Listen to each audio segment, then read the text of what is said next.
Hello, everyone. Welcome back to the next episode of the G&A podcast. I am, who am I gonna be today? I'm just easy breezy. What else do we do? And I am the number one exterminator of Lahmu in all of Babylonia, Soberoni. Scratch that. I just want to be the Lamu. Anyway, welcome to the G&A podcast. We talk about all things anime. We have a great week for you as always. But before we get into our reviews, let's go to our first segment, which is This Week in Anime. We're gonna do some low-hanging fruit. Weathering with You earned an estimated 6.5 million in North America. Woo! That's pretty good considering how a limited run and it was only out for a weekend-ish. Yeah.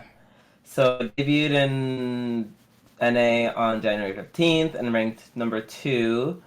Then it fell to 12 on Friday, and then 14 and 13 on Saturdays and Sunday, respectively. So that is cool. Also, apparently, it is the highest grossing release from G Kids after its first 2 days in screenings. It even topped Mary and the Witch's Flower. Never heard of that movie, but okay. Yeah, me neither. I was waiting for you to be like, oh yeah, that movie. Oh yeah, that one. I never even heard of G Kids until this movie when I was in the preview for it and everything. So yeah. It also earned more than Your Name. So ooh, get wrecked. yeah. And if you think that's not the real reason I picked this article. I don't really care so much about how much it earned in the U.S. I'm more interested in seeing how much it earned in Japan, which is great. Those numbers are crazy. What did it It is, as of now, the 7th highest earning domestic film of all time in Japan. And the highest grossing film in 2019. Wow. And it earned a whopping 14.02 billion yen. Yeah, I think it's a success. Yes, yeah, which is about I'd say so. 129 million. Yeah. And that was as of December 8th. Like I said, it's a really good movie. Like, if you just want to go to the movies and watch something fun, I think this is the perfect movie for that. It's a really fun, self-contained story that has its ups and downs and has really likable characters. You don't really need to be, entrenched in anime. If you're somebody who's not a, anime fan, you can go watch this movie and enjoy the hell out of it. This is a really good movie. I mean, unless you're my boyfriend who just wants to be like, boo, not enough action. Yeah, but seeing how we're all not him. All right, I feel like it's getting a little bit personal. I know what you're talking about. But either way, what's your news? My news is that Log Horizon is getting a 3rd season. A much anticipated 3rd season for Log Horizon. If you guys are not familiar with Log Horizon, it is like if Sword Art Online was good. Yes. Basically, it's about a guy who gets stuck in the game, but this game is a lot more of unlike Sword Art Online, and even more so than Overlord, this MMO that they're stuck in really does adhere to game logic, so there's a lot of politics going on. It's not really an action show, it's more of a adventure. It's like a good, honest adventure. There's a lot of politics, there's a lot of planning, strategy, all that stuff. So if you want something that's a bit more realistic in terms of how much it adheres to game logic, and you want some kind of isekai, then this is a good one. Yeah, I feel like this, and what's even better, this was in my opinion, the first good isekai before all the other isekais came. Mm-hmm. I was I'm surely not giving that title to fucking Sword Art Online. Yeah. So, and they came first that came out, and this came out maybe a year or so after, and I was like, oh, so this is the one I wanted to see. Got it. Yeah, it's very heavy on story too. If you like story and good characters, it's really good. I actually got to finish the 2nd season. Main character is so much better. Mm-hmm. I got to finish the 2nd season. I think I watched the first 4 or 5 episodes of it, and I put it off. But yeah, I'm definitely gonna watch it. I'm pretty sure we'll cover it on the podcast. Pretty sure it's coming out in October. So I don't know how Yeah, stacked no, October is going to be. we're definitely covering this. Right. I love the first I loved it all. Really good season. I hope it's better than Nekopara. What? Oh my God, Woo! that's such a high standard, I said no know. one. Well, we can only hope. Speaking of which, let's move into our reviews, starting off with Eizouken episode 4. Yes, aka Easy Breezy. Easy breezy. I'm just calling it whatever I feel like now. AKA the lesbian anime. Yeah, that too. um, so this episode I thought it was really cool because this is very much like we're advancing with the plot and we're like doing things. Like I felt like it was really going somewhere. I think I'm also repeating myself from what I said last week, but like it went there. Like we didn't have to have this whole episode where like, we're fighting so hard to, edit and get this out for our student council. Let's struggle for 20 minutes and show you how hard it is. They're like, no, we're just gonna do it for like half the time and kind of make it funny. Like, what's her name? Is it Kunomori? Kanamori? Is it Kanamori? Kanamori? Yeah, Kanamori. Yes, Kanamori. Yeah, she's just so good. Like, she has such big dick energy. Like, She definitely carries the show, in my opinion. She really does. She really does. She definitely like wrangles into two like erratic characters who are all like all over the place. I think the actual scene at the student council is the best part. I think this episode, like her arguing with the student council and like outwitting them, that was cool. But other than that, I'm gonna have to say a couple of things about this episode I did not like. Oh, here we go. Yeah, here we go. First off, the main character, this kind of I don't know why I haven't brought it up yet. Midori, her voice really annoys me. It grates on my ears. I don't know. I can't get her voice. That's like what? That's like saying Naruto. The son of Naruto grates on your ears because they. I mean, he does. Oh, That's not much of a saving grace. I know. I was like, I can't say anything more. Than it's very realistic. Like I can see, because when you do anime voices and stuff, people obviously like they embellish the voices to make it sound overly cute and stuff. This one definitely feels like it's a real voice that someone would have if you're talking. Like in that sense, it feels realistic. I just don't like it. And I think that ties into my other problem with the show is, I don't know, this is a really niche show. Like, super niche. Like, they went so hard into the animation process. Like, it went so over my head because they didn't, like, just, I don't know if you ever saw, what's it called? Bakuman? Is it Bakuman? The one where it's like a shonen manga, but the plot is that they're writing a manga. And like as you're watching it, they're every episode will be like they're working on a different part of the manga, but it's like slow paced and it's designed in such a way like if you don't know about manga, you can watch it and you'd be like, oh wow, I didn't know. So that's how manga works. This show, I feel like you need to know how people make an anime to catch 90% of what the dialogue is talking about because they're just talking about all these types of transitional frames and technology and in between frames and how to shade and like this is made for people who are already knowledgeable about art and the animation process, specifically hand-drawn art and animation. Okay. So did I completely 100% understand what they're talking about? Of course not. Yes. I feel like you're right in the sense that only people who would like 100% like do this for a living or are interested in doing this would kind of understand what they're talking about. But I definitely like. They didn't go so hard that I didn't totally lose the impression of what they're. I mean, like I get the general idea of what they're saying. I just feel like we have to not do this, cut corners. We can't animate this action so much. We have to just do still frames for this. Like, yeah, but I feel like if I knew the specifics, I'd enjoy it much more because now it just kind of comes across as okay, so they're just working on animating stuff for 70%. It's like if I knew about it. I feel like I would catch the references more and I'm like, oh, like I would be able to relate to it more. It's not really relatable to me because I have no real sense of what they're talking about.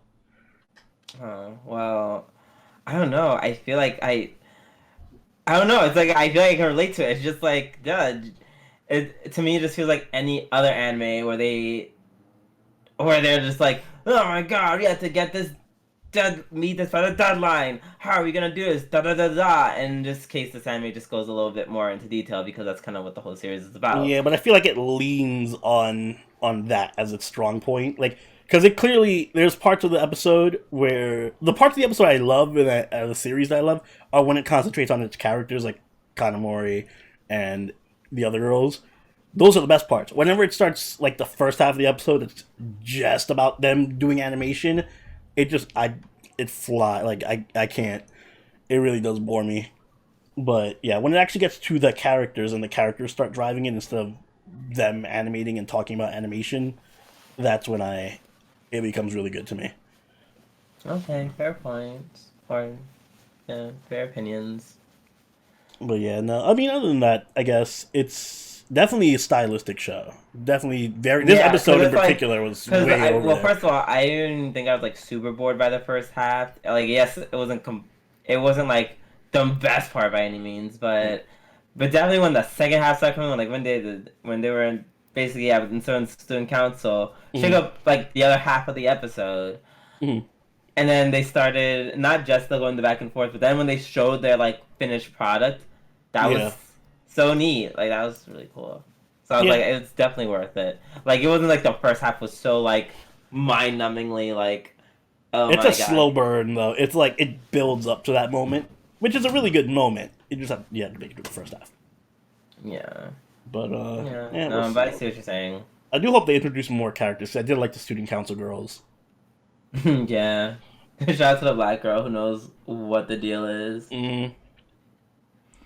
But yeah. Okay. So without any further ado, let us move on to Aru Kagaku no Railgun episode 3.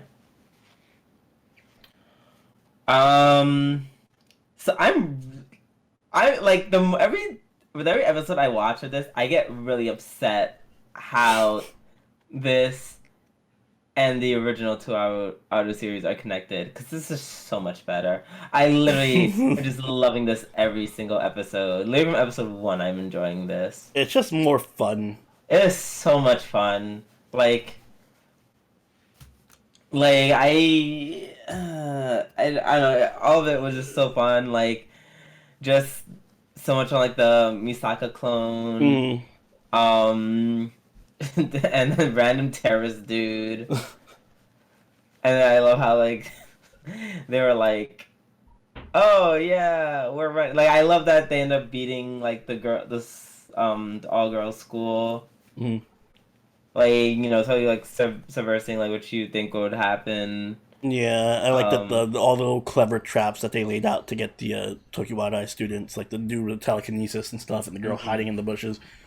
That was really cool. I think that because it has a smaller cast and stuff, and like one plot, it's so much easier to follow as opposed to Index, which has like 800,000 characters that have all their own separate storylines going on concurrently within 5 arcs that occur at the same time across 5 different series. And it's a sectional plot. Yeah, it's Index is a fucking clusterfuck. But this is very contained and easy to follow, and you can actually, you know, get to see characters have their screen time and interact and stuff. Like I love seeing the sister actually interact with people and stuff instead of just being used for jokes. Yeah, I love I love when you just see all the animations. Like they're all so funny. They all like legit made me laugh. Like the one girl, her very dramatic one, she's like, "Oh, I can't, I am done," and then you hear them on the speakers like, "All right, that's cool though, but can you like clear the area though?" Yeah. Thanks. The other Shoko, is it Shoko? Apparently the enemy of this arc, Misaki. There we go. Shokuho. Misaki Shokuho. I like that name. But yeah, no, she's. Wait, is her name also Misaki? Oh, it's Misaki, not Misaka. Oh, yeah, oh god, yeah, it's gonna get confusing. Yeah. So I'm just gonna call her Shokuho. Yeah, what's her name? Shokuho. Shokuho? Yep. Shokuho. Okay, so, yeah. Yeah, no, I like her as a villain because she's kind of, I don't like. I'm gonna assume she's the villain because she's like working nefariously behind the scenes and all that shit. So Yeah. I like her as a villain because she's just fun and the way she interacts with Toma and just gets on Misaka's nerves and shit. Okay, so can we talk about that? So that is my only gripe about this episode. I did not like how they made Toma into just like some like some out of some C minus anime dude bro shonen character. Like what the hell? Like they just like I don't care about his personality like in the original, but I'm like at least he's not so like, hey guys, what's up? Whoa, tits. Like bruh, I do not like how they're doing it. Like it's too different from the original. He's he's the Misaka of the series. He just shows up and does fucking nothing and looks out of place and walks away. Yeah, I feel like they're doing that. Oh, it was so. It made me feel so uncomfortable. I feel like this is not your character at all. I feel like these are like they both have like different. We're seeing their respective characters' interpretation of each other. Like Misaka sees him as a dude bro who just shows up is like, yeah, tits. Okay, I'll go get you a drink. Bye. Whereas Toma sees her as just a girl who just stands there and does fucking nothing and walks away. It's like some meta commentary on how they view each other. Yeah, it's annoying all the same. Like I'm like I actually could just go throughout the entire series or this entire season, which is 25 episodes by the way, which is a lot. Mm-hmm. I didn't know I thought it was gonna be just like end at a cute 12. Yeah, no, this is big. Excuse me. That's a lot. But either way, I can live without seeing him. I feel like I wish I could say I don't think he's gonna have a prevalent role, but I do feel like eventually, maybe not this arc, but next arc or something, he'll show up and be like just as important as Misaka, you know? I know. I know, it hurts. I want more Kuroko. I want more Seiya and Ueharu. Her taking down people even from her wheelchair. I was so badass. I loved it.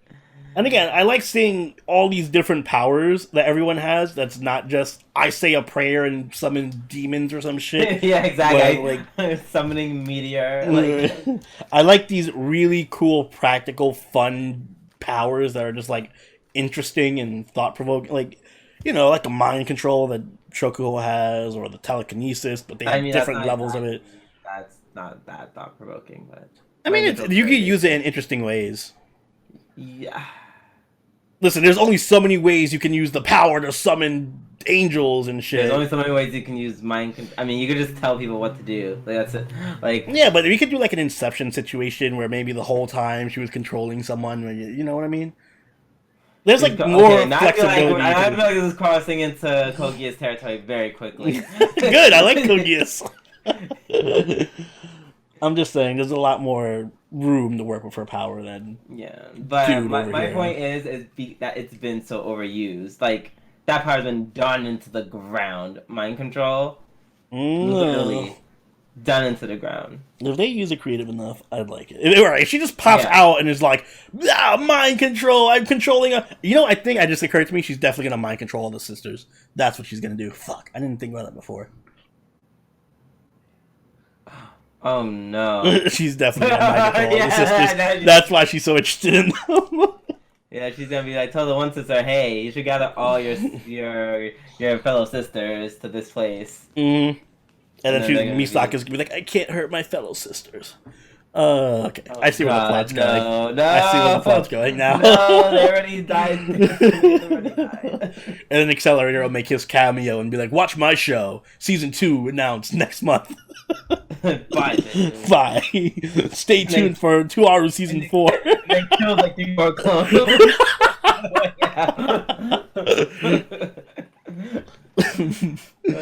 Okay. Well, yeah. So far, this has been a really enjoyable 3 episodes. Let's hope it stays this way. Agreed. Now, shall we move on to our episode of the week? Yes, we shall. Ishuzoku Reviewers, episode 3. Mm-hmm. So, wow, we all assumed that the third episode of Magia Record was going to be crazy. Little did we not know it was actually going to be Yeah. Ishuzoku Reviewers that has the third episode that's like, "Wah, we're here!" Yeah, it was just. I mean, it was a straight up porn. The second half of it. If you guys saw it censored, go see the uncensored version. Even if you don't, aren't interested in the uncensored version, just because so much of it was censored in the censored copy, it's just so over the top that whole second half. I feel like why I like this so much. Why I like this episode. I think well, specifically why this is my episode of the week, Why? because I really liked it for both different reasons, but they're both in the same for very different reasons, but they're in the same episode. Like, you understand what I'm saying? Yeah. What was your reasoning? My reasoning is because I think they had like such like a very blunt, honest conversation about like gender bending, and it was so cool, like watching like Krim like, trying to navigate his way through that conversation because he's like, Yeah. I have no idea what you're talking about because, like, I don't think they know that he's intersex. No, they don't. He told them he was a girl or a guy, so they would just not assault him. No, yeah, I just realized that because when we found out, he said it to himself in his head. So they don't know that. So they can't. So that's why they don't understand. They're like, whoa, why would he be looking at men? Da da da da da da da. Like, and it's just like, I mean, yes, because you're intersex doesn't mean necessarily that like you're just fine with like whatever, having sex with whomever or whatever. But it was very interesting that he was like indeed looking at dudes. He's like at that point he's like, when they all take the potion, they all turn to girls. He's like, well, I've always had a vagina, so like why not have sex with like a dude? I love how even though they were trying to like literally cockblock him at every turn, he still managed to get taken in the end. He was just like, hyenas. I'm gaming the system. Yeah, and he basically just has sex with this, the species that has both sex organs just like he does. So I don't know. I just find that so like.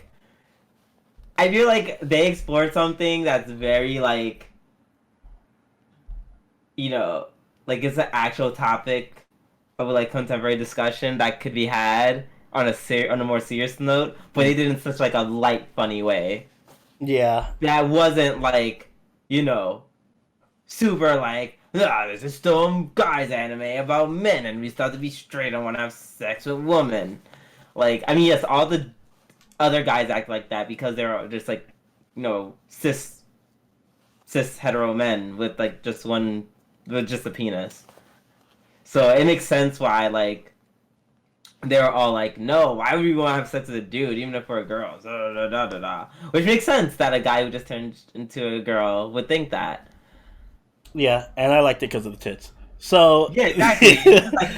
No, but I also loved it because the reverse of it in the sense that the guys are very much like just dudes. Like this feels like an interaction I would have with if we the whole time I was watching it, and you're gonna probably trigger you, but the whole time I was watching it, I was thinking of like back when we were in high school, and I'm like, oh, this would be a total fucking locker room thing we would do if we just had gender swapping abilities. Everyone would just take off their pants and fucking show each other their tits and shit. I'm like, yeah, absolutely. Yeah, and then just let's go fuck girls. Yeah, let's go to the girls' locker room and shit. Like, yeah. This feels very real, and I'm like, oh yes, I love the fact that I just can relate to the characters so well. And, exactly, and while you relate to those cis straight het men. I relate more with Krim. Although I do love Krim. Krim is also my favorite character because Krim is just fucking awesome and amazing. Yeah, and Krim is very himself, and I hope he goes all the way with the dude. If they did that, I'd be like, oh my god. I'd be like, oh, this gets an instant 8 and or 9 for me. I will judge I will judge that halfling though because he had the best girl and he gave her a 4. I don't like that. Because it's for the same reason you would have given her a 4. Eh, I like Lily Dom, so no. Okay. Just because you like Lily Dom doesn't mean like it difference from liking Lily Dom and experiencing Lily Dom. No. I would have given her at least an 8. I, yeah, I'm not gonna buy it. Like, there's just so many factors that separate you from what happened. I can't take anything that you say seriously. I'm sorry. She is the cutest girl. She gets an 8 by default. I don't care. I hope she shows up again. Like, they keep bringing back Catgirl and Mitsue. I hope that they bring back, I feel like now Kodia. just to prove you wrong, I feel like I have to get, like, I don't know, like a Dom, like a very attractive Dom woman, and... No, it wouldn't work. I would have to have been gender swapped. This is from the perspective that I'm gender swapped, not that somebody's going to stick something in my ass or something. No, that's not cool. See, but that's like the same. That's the same thing. The same Well, concept. if I had a vagina and a Lily was, I don't know, stuffing a dildo in it or something, I'd be fine with that because I'd have a vagina. So whatever.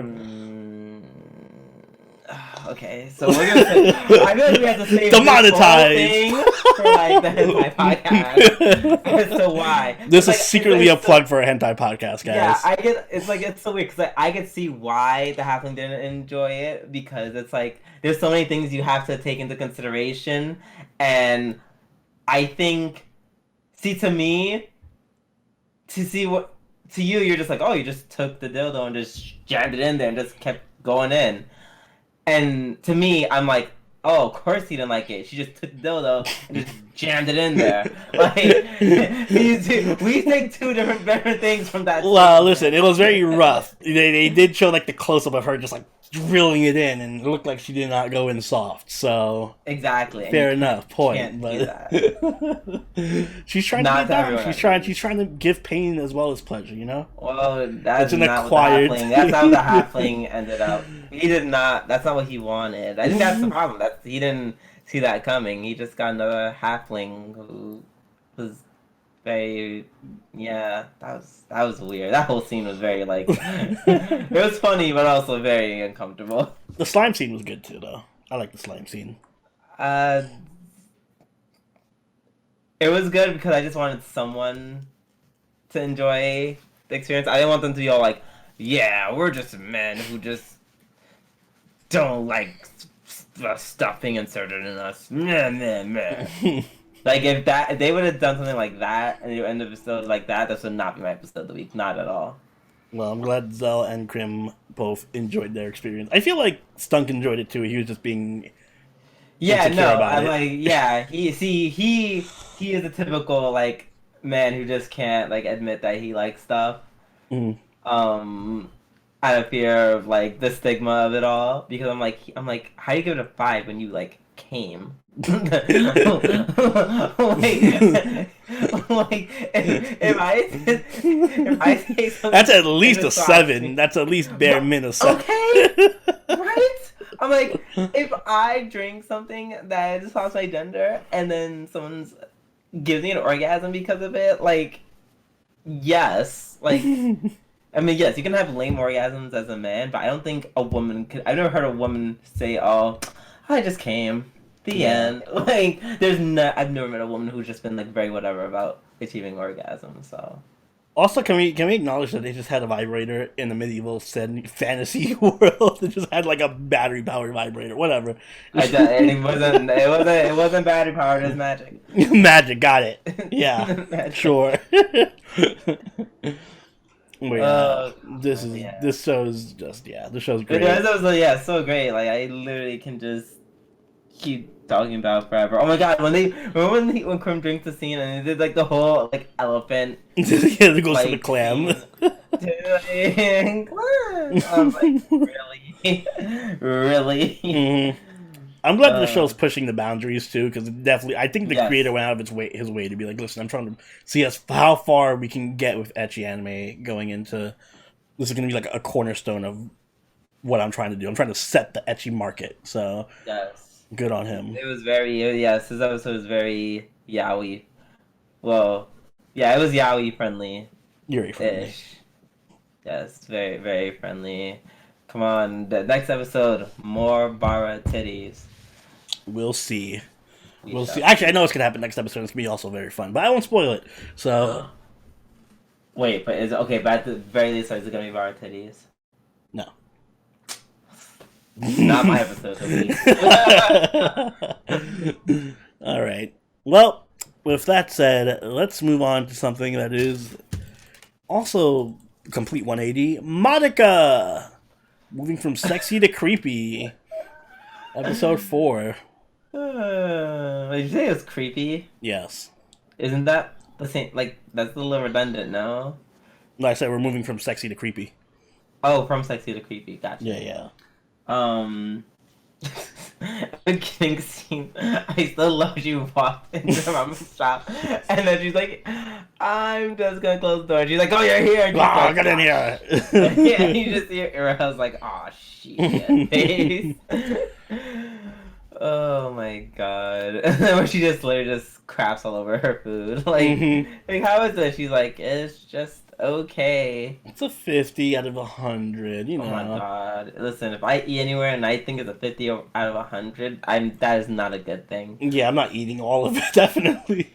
I'm like, I don't want to eat something. And she had so much. Oh, can you imagine? So much plain food. Ugh. So much plain food. That's happened to me before, where I've had to eat just a meal and all of it was like plain.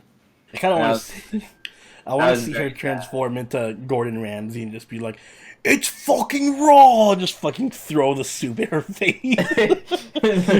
Clean it up! Scallops are fucking raw! Transforms into her, just like uses the crossbar, shoots the guy in the corner. But yeah, we get a new character with Saruno.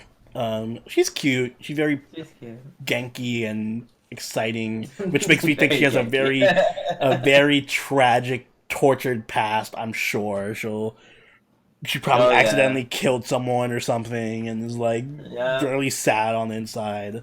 So I can't wait to see that. Or she's gonna die. Oh yeah, she's definitely gonna die. They left it off on a real cliffhanger there.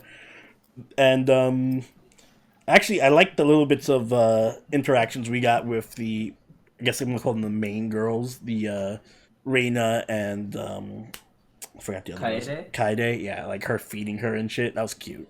Oh, that was really cute. I'm like, oh, you got them back together. Officially shipped. Yes. We got the coordinator with her crazy ass putting ketchup on cheesecake. Why did you remind me of that? We saw even with Fate Grand Order that we saw taken into account, that is still the creepiest thing I saw all weekend. The most terrifying thing. Oh, that is messed up, man.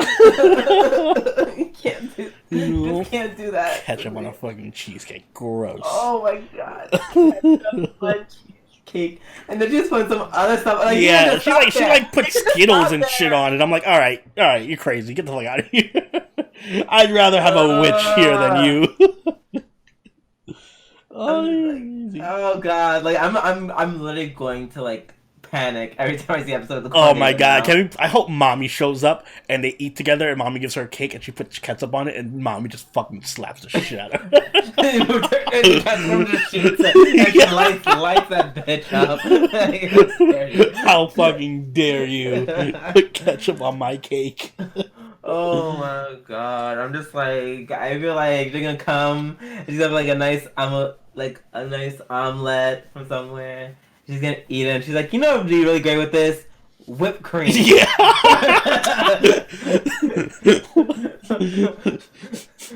Whipped cream and sprinkles. Gets like a fucking cheeseburger and just puts M&Ms in it and she's like, what are you doing? And then dips the whole thing in like a vat of like cheese whiz. How many flavors do you need, girl? Yeah,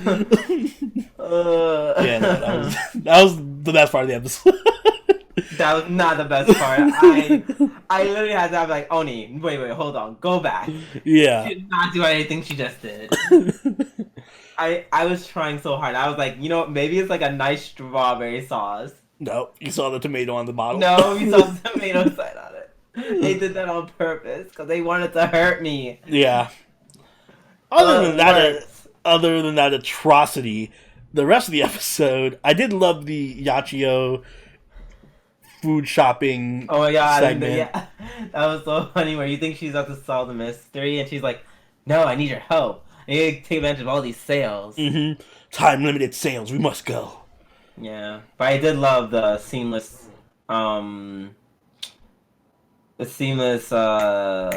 transition. Thank you. Transition into like the Witch's Labyrinth, where we're just watching, and then all of a sudden you just see this one.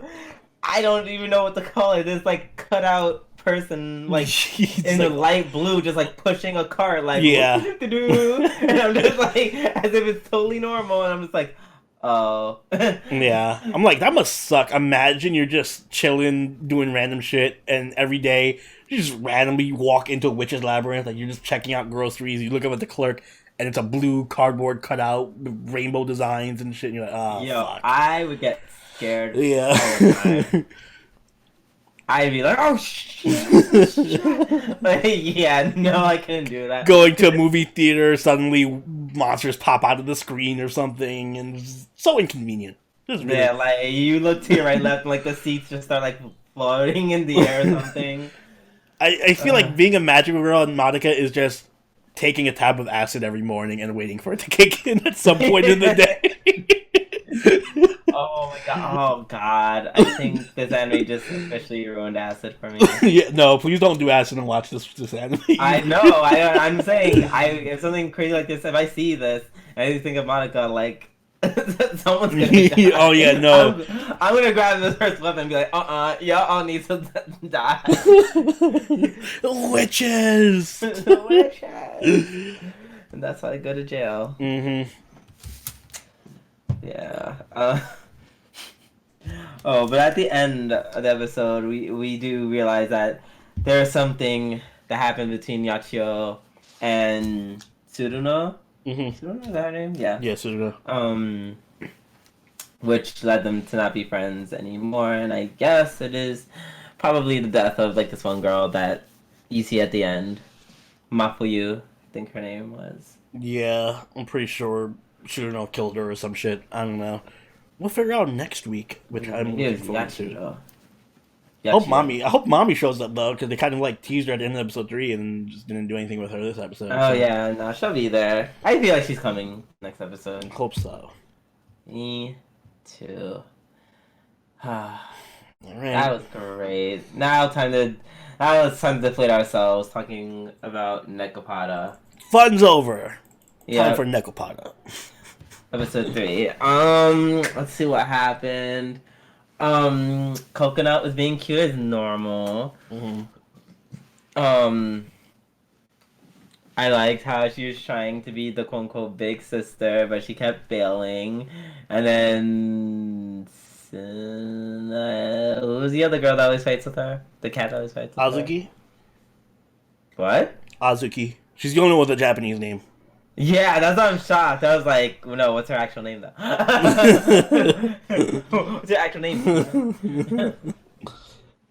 She's the odd girl out. The odd cat out. The odd cat out. But yeah, I like them arguing, and that was cute, and that was fun, and I think... Oh yeah, and they offered to like keep the little kitten.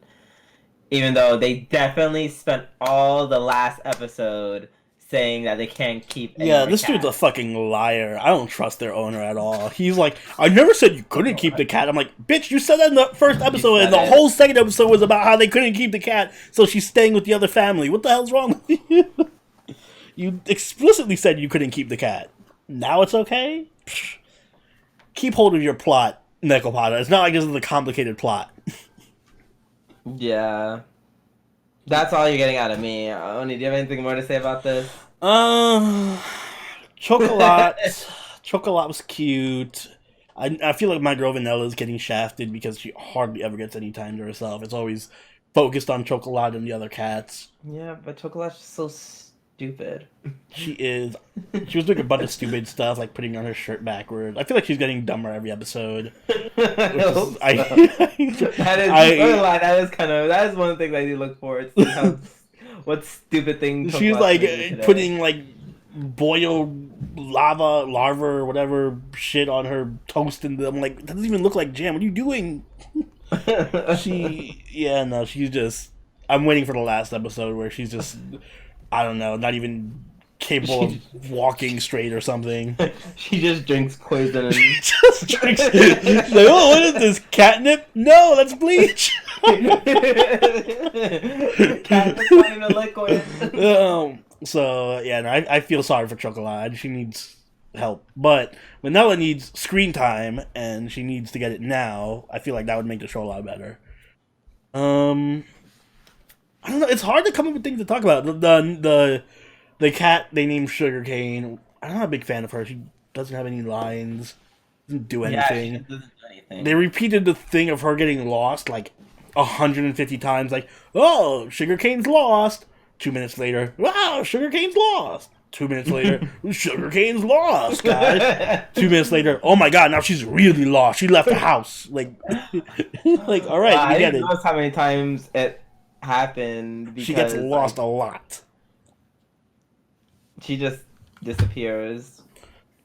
Yeah. I guess I just noticed like 1 or 2 times. I guess it happened a lot more. I was telling Drew, I felt like this anime, it feels like it was made in the early 2000s. Like this, because the opening is super sugary J-pop, which sounds like something that came out of the early 2000s. It really is. Like, it's just pure. Remember the Chobits opening? Yeah, it was like that. Like, every time I was watching this, I was comparing it to Chobits. I'm like, this is a slightly updated version. Of that. I'm like, this could have been airing during the same time Chobits was airing. It still would have not been as good as Chobits. Yeah, it still wouldn't be good as Chobits. But it feels very much like that. Like, it has the super J-poppy opening. It just doesn't. I mean, at least Chobits had a plot. This just kind of is cat girls doing stuff. And my problem with it is it doesn't really do anything creative with that setting. And also, it doesn't do anything lewd with it. Like, there was a perfectly good moment where they were changing clothes, and then the camera specifically panned down to their legs just so you wouldn't see their underwear. And I'm like, this isn't 2001. We have we have fucking Ishuzoku Reviewers showing us full on fucking sex scenes with slimes, and you're over here not trying to cover up the cat girl's pantsu. What is this? So, yeah, no, it needs to commit to something. It needs to either be lewd or funny. Oh, God, yeah, it's called a comedy. It's called a romance, and I'm like, romance? Yeah, that's kind of weird. Like, is, like, the main character about to, like, start having sex with this cat? He better. But, like, they're called cats. That's when it would be really gross. That's kind of gross. It is based off an H-game. It is. I will say the one thing I did like about this episode was I find the interactions between Chocolat and the little cat cute. I thought it was really cute that they were like, she was just hugging her and like, oh, it was kind of touching, honestly. I'm a cat person though. That's very specific. It's very easy to get me to care about cats. I roll. I'm just here for Coconut. Coconut was cute though, so. She always was cute. Yeah, that was Nekopara. That was our Nekopara report for this week. So, You know what? Thank you guys so much. I really do appreciate it. At first, I was upset about it, but then I'm just like, I really don't have to get a shit about this. I literally can just watch it, not have to dive in to look for anything because there's nothing of substance there, and just say what I felt about it in a very, very plain. There is a show on the surface fashion. There is a show coming out sometime this year. I feel like it's in October that I know people are going to vote for. By the way, if you're not patrons, if you are a patron, you can vote for what shows we watch every season. You get one viewer pick. This was the viewer pick. But there is a show coming out later on in the year that is very It's super edgy, and I know I'm gonna hate it, and it's gonna be like Goblin Slayer 2. Remember how bad the first episode of Goblin Slayer was? I mean, in terms of like everyone going crazy about how violent and rape was. You know, Yeah. this show was like that on steroids, Uh. and I know people are gonna pick it as the viewer choice, and I'm not looking forward to Yeah. that. So I'm enjoying this in retrospect. Like I'm just like seeing the future, and I'm like, just enjoy it. Just enjoy this. Enjoy the cats doing nothing because 8 months from now you're gonna wish you were watching Nekopara season 2 or something. Yeah. Like I am actually honestly okay with this because every other anime is just like good, enjoyable to watch. Mm-hmm. And so I'm like I'm fine with like one like give me like if there's At least it's comfy. It's comfy. yeah, it's comfy. Like if we had to like sit through like if I had to like sit through a lineup where this and Azure Lane existed together, I just You shoot myself. blow your head. I just blow your brains I out. could, yeah, I just yep. We should do like a mega season. It's like this, Azure Lane, King's Game, Ginno Guardian. It's like the struggle to get through every episode. It's like a gauntlet of Yeah, horribleness. and some trashy drama. Yeah. All right. Let's move on to let's move on to something better. Hero Academia, season 4, episode 15. Huh. So today was just very much like a transfer episode. So the scene with Togata made me want to just die on the inside. Yeah. Because he's just like, I'm being strong. And I'm just like, you don't have to be so strong. You know how much I'm gonna honestly probably cry when him and Eri have their moment. I know they're gonna do a moment together where she's gonna be like, I'm sorry, it's my fault you lost your powers or something, and he's gonna hug her. So it's gonna make me cry. Yeah. Like, Togata, you need to stop comforting people. And, like, and by comforting people, I mean also me. Yeah. We got a new opening and ending. The opening was, I enjoyed it. It's very, very poppy. It was, it fits the setting that we're in right now. Yeah, it fits, like, this very, what we assumed is going to be, like, a filler. Yeah, it feels like, filler-esque because it's just so, nothing serious is happening. We're seeing, Todoroki and Bakugo take their test again for their hero license. Mm-hmm. That's pretty much the most important thing going on right now. Oh, I would say also, what's his face? Endeavor. Oh, well, that's I count that as part of that whole thing. Oh, Yeah. The Endeavor thing. Yeah, he, I guess, went there to support his son, but yeah, his son kind of just isn't talking to him. Yeah, his son was like, I don't like you, Dad. Yeah. He's like, hey, son, I'm gonna come out. Da, da, da, da, da. And it's so funny because it's like, I feel like he knows that he's like on the, like he knows he's on like his son's shit list. Yeah, he definitely does. Because before he never talked to him like that. Mm-hmm. Like, I'm like, damn, Todoroki really must have just been like, I don't anything you. Mm-hmm. I nothing you. And I feel like, especially now that Endeavor is going to be the #1 hero. Mm-hmm. I guess it's going. Yeah, by default. Ouch. Damn, you have to add that one in. I feel like the fact that he doesn't have a relationship with his son, like that probably All Might has more in common. I'm sorry, All Might's being a better father figure at this point. Like, ooh. I feel like he feels some type of way about that, and I'm so here for it. Imagine. Oh my god, imagine All Might just savage. Oh, I imagine All Might just goes in and he's like, walks out the room, he's like, I don't have time to talk to you, Endeavor. I'm a better hero and a better father. Just walks out. I'd be like, oh, episode of the decade. That's it. Yeah, I'd be like, I just close the computer and just go for a walk. Oh yeah, no, that would be great. I did like that there was a heavy focus on this girl. I forget her name. The one with the purple hair, short purple hair, with the earlobe power. earlobe power. Oh, no, she was like super focused on in the intro. They like showed her more than they showed Deku in the other one. Yeah, I know exactly who you're talking about. I just also don't know her name. We'll learn it because I'm sure she'll have heavy focus in this. Oh yeah, they're gonna be saying her name a lot.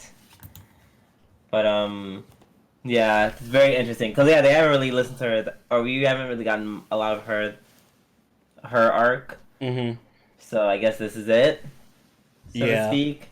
Also some weird things to there are some weird animation choices, like Deku's tie was like significantly larger than everyone else's tie for no reason. He was losing his mind over Deku's tie. Like, it was so fat. It was such a fat, thick tie.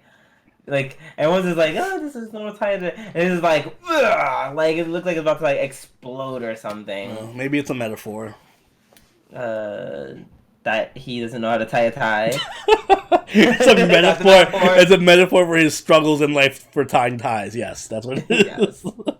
Of course, that's I assume that's where you were going. Of course. That one moment where the tape dude runs up on what's his name? Fuck. Yeah, we gotta learn everyone's name. And we knew the names too. Kirishima, yeah. Runs up on Kirishima, and Kirishima's like hair pokes him in the eye, and it's like he does like the eye thing. It's like an X like over his eye, like insinuating that his eye's getting poked out. But I'm like, why? Why?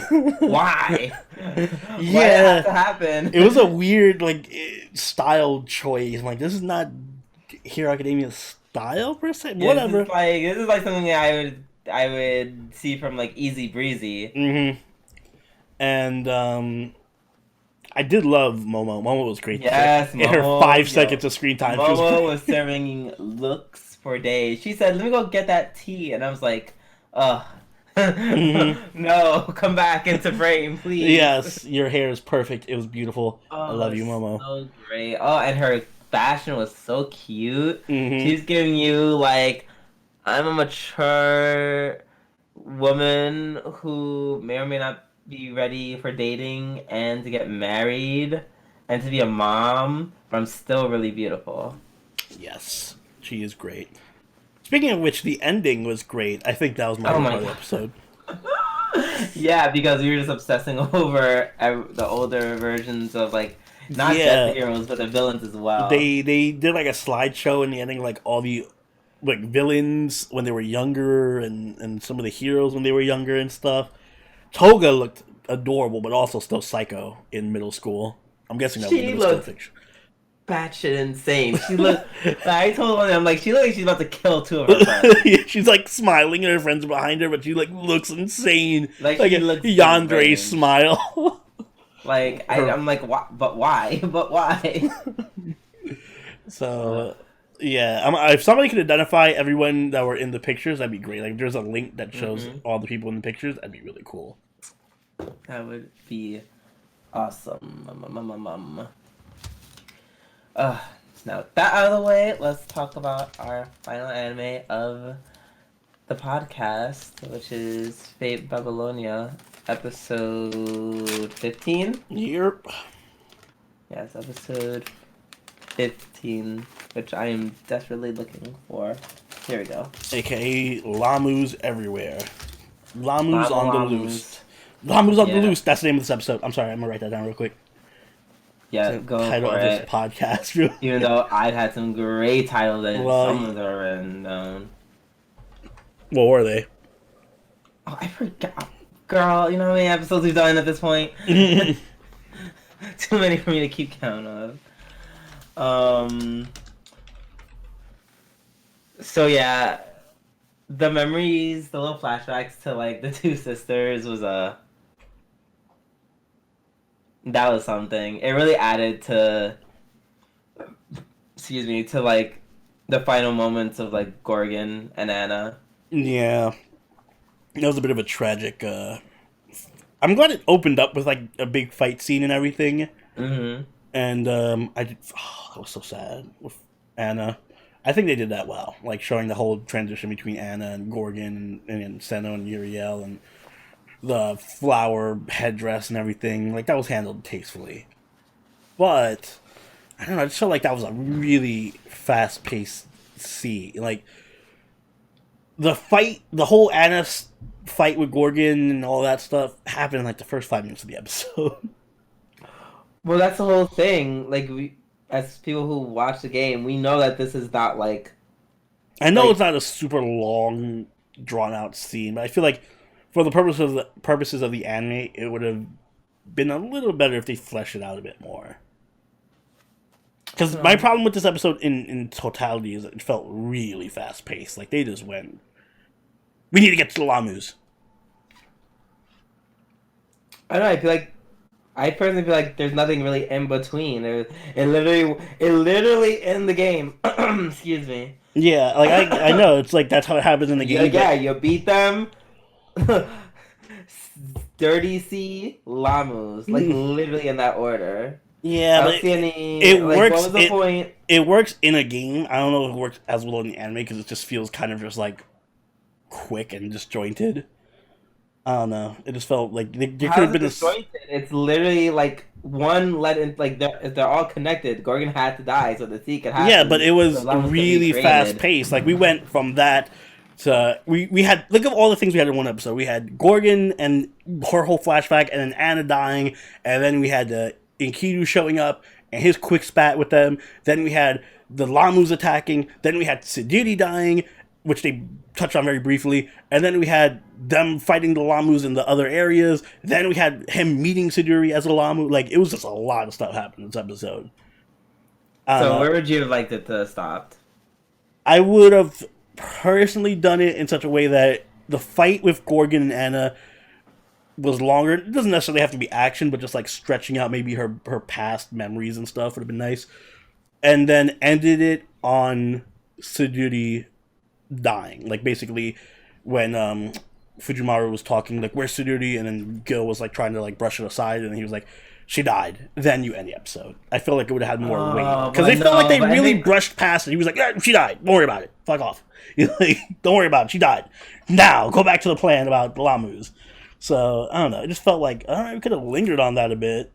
I mean, we could have, but like the way it ended was so satisfactory. That's why I would say you're right, but it ended so well. Like what you just said was not been a better ending than it ended. Literally with them stabbing Pingu, and they're just all laughing that super creepy laugh that's going to definitely give you nightmares. Yeah, no, the Lahmus were great. I think that was the best part of the episode. Just the Lahmus in general were creepy as fuck.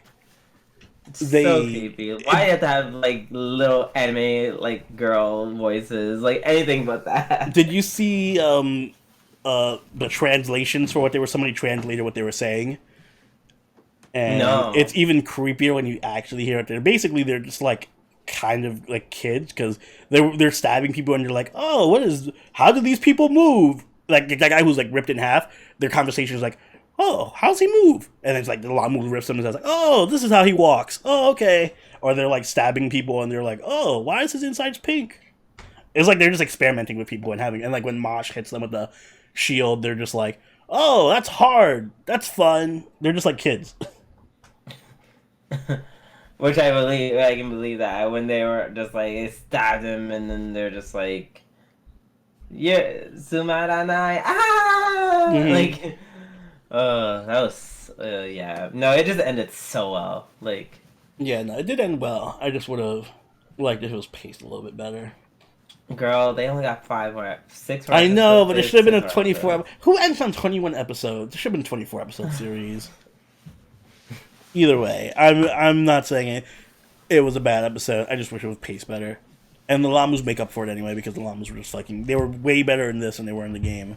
Even though they were great in the game too, but in this they were just creepy as hell. I mean, they're fighting great in the game because who likes fighting Lahmus? I don't. Well, man, that's the point. You're supposed to not like fighting them.